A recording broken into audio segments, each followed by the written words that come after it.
From the moment they wake up to the time they go to bed, the thought of using drugs consumes addicts. I followed one recovering drug addict who let me into a scary and dark world of addiction. This is his last shot to get sober or he'll end up in prison.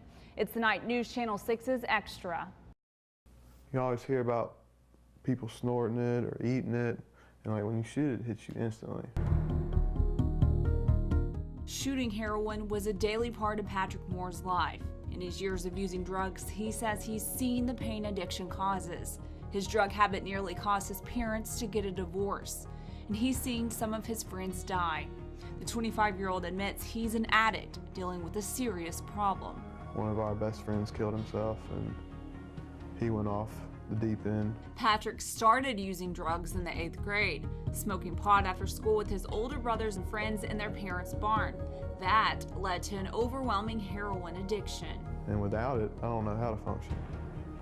And it's pretty much like losing my best friend, you know? During his sophomore year of high school, Patrick's drug use spiraled out of control. His parents sent him to a boarding school in Atlanta, and while his grades were the best they've ever been, he discovered a whole new world of drugs. Talk about some troubled kids. I met them at boarding school, and I had never even heard of some of the things that they had up there.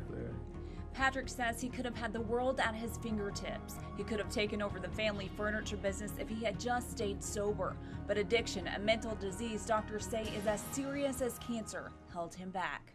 Reality is people wanting them and not wanting them. They want them because they make them feel so good, but not wanting to have the negative effects. But unfortunately, karma comes true. There's a price to pay for everything we do to feel good. Dr. Ken Wilson started Stepping Stones Recovery, where Patrick has been treated several times. And nobody sets out to be an alcoholic or an addict. It's like having a mental diagnosis. Nobody starts out in life to have a mental diagnosis or heart disease or kidney disease. Dr. Wilson says family members have to be patient with addicts who are trying to get sober, and he says the addict must ultimately want to change. Getting used to being a responsible citizen in society is uncomfortable. It's like learning, it's like parting your hair on a different side or putting your shoes on backwards, you know, or something like that is uncomfortable at first. But in time, if they will just respond and go along with it, they're going to conform to the norms of society and not do crazy things and get locked up. But sometimes it's the final step, an acceptance of recovery, that makes it difficult. Honestly, I should be dead or in prison, you know, and I know if I keep going the route I'm going, because if I mess this up, they're sending me to prison. I mean, it's kind of scary, but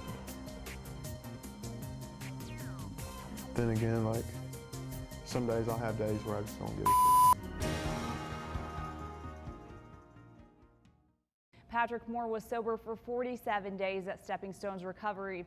Unfortunately, a few days after our interview, he failed to meet company standards. I am sad to report he is now in Fulton County Jail. In less than a month, he may be transferred to the Georgia State Prison. If you have someone struggling with the reality of addiction, please visit WJBF.com for resources in our area.